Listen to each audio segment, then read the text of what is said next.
10 signs na wala ng respeto sa'yo ang mister mo. Sinasabi ng marami na ang pagmamahal ang pinakamahalaga sa isang relasyon. Pero ang totoo, kapag nawala ang respeto, unti-unti ring namamatay ang pag-ibig. Kung pakiramdam mo ay parang nagbago na ang trato sa'yo ng mister mo, pakinggan mo ang mga sinyalis na ito. Number 1, madalas kanyang sinasabihan ng masasakit na salita. Minsan dinadaan lang niya sa biro pero alam mong nakakasakit na siya. Kahit hindi mo naman siya inaaway kapag mainit ang ulo niya, ang dali lang sa kanya na insultuhin ka at worst pa, kahit maraming tao ginagawa niya pa rin ito at wala siyang pakialam kahit na mapahiya ka. Kapag ang mister mo ay nag-body shame pa sa iyo, wala talaga siyang respeto. Number 2, madalas ka na niyang sinisigawan. Kahit nag-uusap lang kayo at wala kang sinabi na masama, basta uminit lang bigla ang ulo niya, sisigawan ka na niya.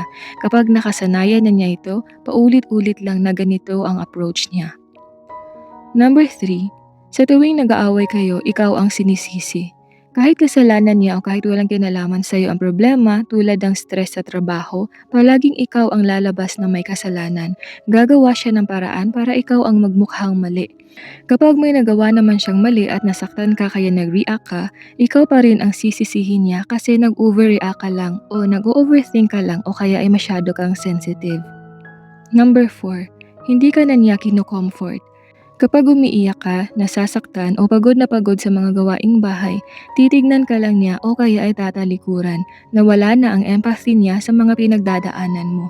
Wala na siyang pakialam sa nararamdaman mo kasi para sa kanya, nagdadrama ka lang at magiging okay ka rin naman. Sa tuwing nag-aaway kayo, kahit halos mawalan ka na ng hininga sa kakaiyak, hindi ka na niya i-comfort at kaya niyang matulog ng mahimbing. Number 5, minumura ka niya at sinasaktan physically and emotionally. Kapag lasing siya, nawawala siya sa sarili niya at minsan minumura ka pa. May pagkakataon din na nasasaktan ka niya kahit pa sabihin hindi niya naman sinasadya kasi nga lasing lang siya. Hindi pa rin yun katanggap-tanggap. Number 6, hindi niya nakikita ang pagod mo. Inaasahan niyang parang robot ka na gagawa ng lahat ng walang reklamo.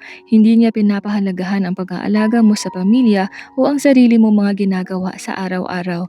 Kapag hindi ka humihingi ng tulong, hindi rin siya kusang tutulong sa'yo kasi tingin niya kayang-kaya mo naman gawin ang lahat at trabaho mo yan kaya ikaw gumawa. Number 7, paulit-ulit na ginagawa ang mga bagay na nakakasakit sa'yo. Kahit ilang baldeng luha pa ang iiyak mo sa harapan niya, hindi pa rin siya maaawa sa'yo.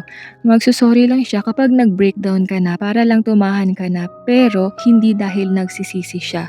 Kapag okay ka na, uulitin na naman niya ang ginawa niya kahit alam niyang masasaktan ka at iiyak ka na naman. Para sa kanya walang mali, ikaw lang ang nagdadrama. Number 8, kapag stress siya sa work, sa iyo ibubuhos ang galit.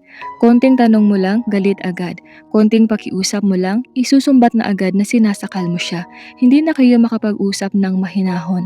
Kahit naglalambing ka lang na i-appreciate ang ginawa mong paglilinis ng bahay at paglalaba, sisigawan ka na. Number 9, palagi lang nakatutok sa cellphone. Yung pagdating pa lang niya galing work, cellphone agad.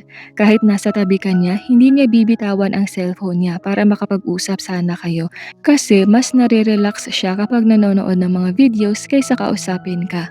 Wala na siyang ganang makinig sa mga kwento mo o hindi ka man lang niya kinakamusta kung okay lang ba ang araw mo. At number 10, hindi ka na niya priority. Pakiramdam mo kasama mo lang siya sa iisang bubong pero maghihiwalay ang mundo ninyo. Biglang mag-iiba na ang plano niya, hindi ka nakasama. Hindi ka na niya kinoconsider kung okay lang ba sa'yo ang ganito. Mas inuuna niya na ang sarili niya kasi alam niyang nandyan ka lang naman at di ka mawawala.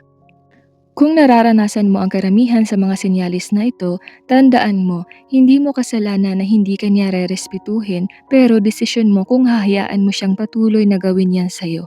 Ang respeto ay hindi hinihingi. Ito ay karapatan mo bilang asawa at bilang tao.